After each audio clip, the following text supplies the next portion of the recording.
it's a record in that we have the Conservatives on their lowest share of the vote that we have recorded over the Sunak premiership. They're down on 25% now. We've got Labour on 43% of the vote, so that's a Labour lead of 18, which is the highest on our current methodology.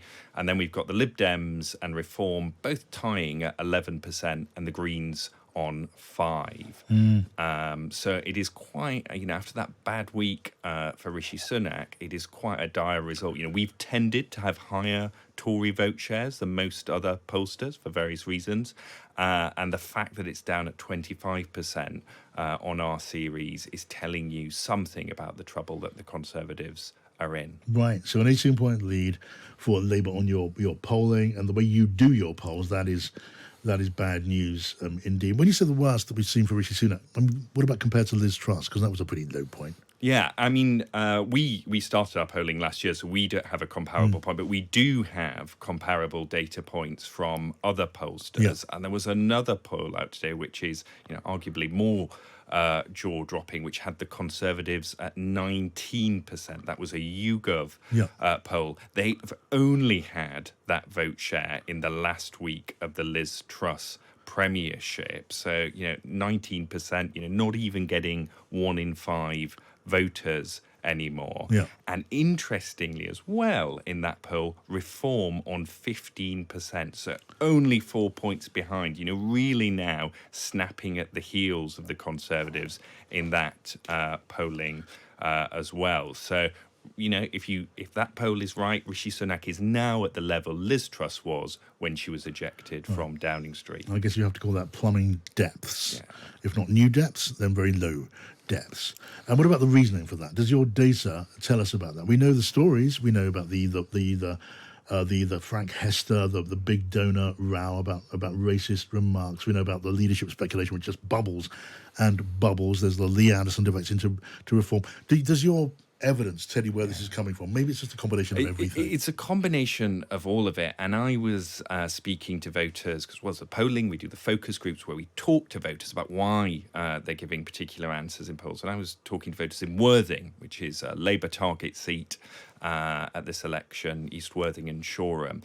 And it was just this combined sense that the government had slightly lost control of the narrative. And they would say about Rishi Sunak, interestingly, they would say, we don't see anything of him. He doesn't seem like he's in charge at the moment. And I think that is what is driving people away from the party. I mean, the other thing that we know, though, is it's not really born out of great love for the Labour Party, either, their big leads. In fact, we also asked this week in our poll, who would you rather see as Prime Minister? Would you rather see Rishi Sunak, or would you rather see Keir Starmer, or neither? And I can tell you the big winner was neither. 48% say they would rather neither of them. 30% say Keir Starmer, 23% Rishi Sunak. So it's not like people are overwhelmed with the opposition. It's that sense of Tory failure and that time for change mood we've talked about before, which is driving this. That is really so interesting, isn't it? And that is a recurring theme. It's not about love for Labour. It's just about people turning away from the Tory party. But the net effect is simply so helpful for Labour. I'm looking at some other pollsters here, Redfield and Wilson, an 8-point rise in support for Labour. There's Delta Poll, a 6-point rise. MIC, a 3-point rise. Neither leader is shining in the voters' eyes, but Starmer is effectively the net gainer, and quite a significant one all the time. Quite a significant one. And, there have been times when we've spoken before and we've said, right, this is the low for the Tories, and now things might start to narrow as they traditionally do in an election year. And we'll come on again this week. And as you say, there are a new depth. And there is that old maxim, of course, which I think is particularly true this time, that, governments lose elections, oppositions don't win them, And it probably explains as well why you see such a safety-first strategy from Keir Starmer. Because, when your opponents are messing up, when they're unpopular, you actually don't want to be taking lots of risks with radical policies because you can coast to victory by default. But why on earth take huge gambles when you're a mile ahead, if you look at it in pure game terms? And what about from the focus groups? Because you don't get this necessarily from the sort of data of who do you support and that sort of thing. But What are they? Tell me about Starmer. What are they actually saying in those rooms where you're in there with a notebook about Keir Starmer? It's really interesting when you talk to people about Keir Starmer. I think the positive is that people almost always say he's an upgrade on his predecessor, Jeremy Corbyn. You know, they say we can see him as Prime Minister. And the other thing is when, we ask people, who do you think will be Prime Minister after the election, they tend to say Keir Starmer. The problem is they haven't yet heard what he's about. So they'll say things like, well, doesn't he just oppose all of the time? Yeah. Does he say anything positive? Does he change his mind? And one of the interesting things that you get from focus groups is you can see what's cut through. And one, for all of his, talents and flaws, one of the things Boris Johnson was very good at was coining a line. And that Captain Hindsight charge about Keir Starmer that he did during the pandemic has clearly embedded itself in the subconscious of some voters, because they will say, oh, yeah, he just comes out and says the opposite of what they said, doesn't he? So it's that sense of he doesn't have a particularly positive agenda. And also people don't really know him. They, when Boris Johnson came in, you got the sense that the public knew him and knew who he was. With Keir Starmer, you don't have that. And as I think, we might have mentioned before, his knighthood actually gets in the way. People mention that. People mention the knighthood all the time because they think it's a sign of wealth. We know that they tend to think it's hereditary. So I've had a few people actually saying to me, well, Tony Benn gave his up, didn't he?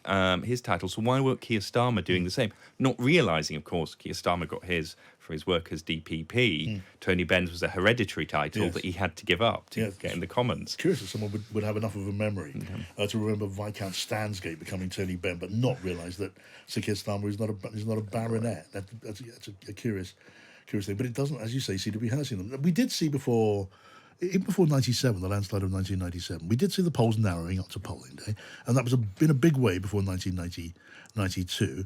In your mind, are you leaving space for that to happen again? Do you expect that to happen again? Well, I had, being entirely honest, expected we would have seen some narrowing already, and you would expect that looking at some of the historical precedents.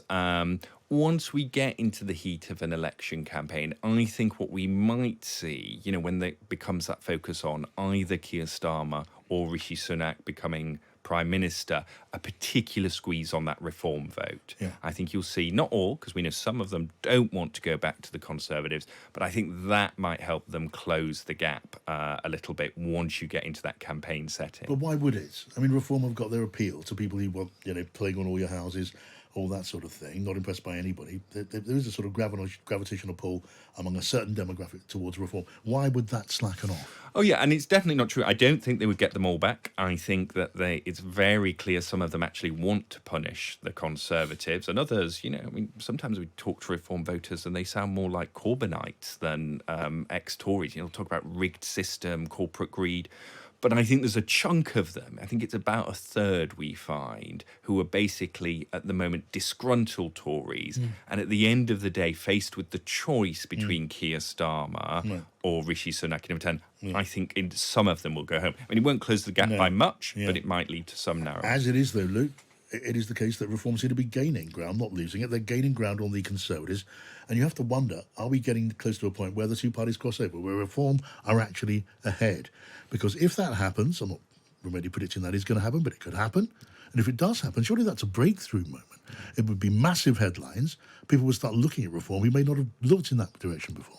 Well, absolutely, because what we're definitely picking up, and you see it in both the polling and the focus group, is greater awareness of reform and what they stand for. I think a crossover moment, and let's remember, we're very close to one already on that YouGov poll. We're basically 4 margin points. of error territory between a crossover, and that would be significant. And it would be significant in two ways. One, the psychological effect that it has on Tory MPs and the mood in Westminster. But secondly, because it would say to a lot of people, well, Reform could arguably make the case it's not us playing spoiler anymore and letting Labour in. It's the Tories who are doing it because they're the ones who are in third place. So it could really change some of the dynamics of the election, might lead to Nigel Farage thinking, maybe I should get back involved now because there's a bigger chance of us doing better.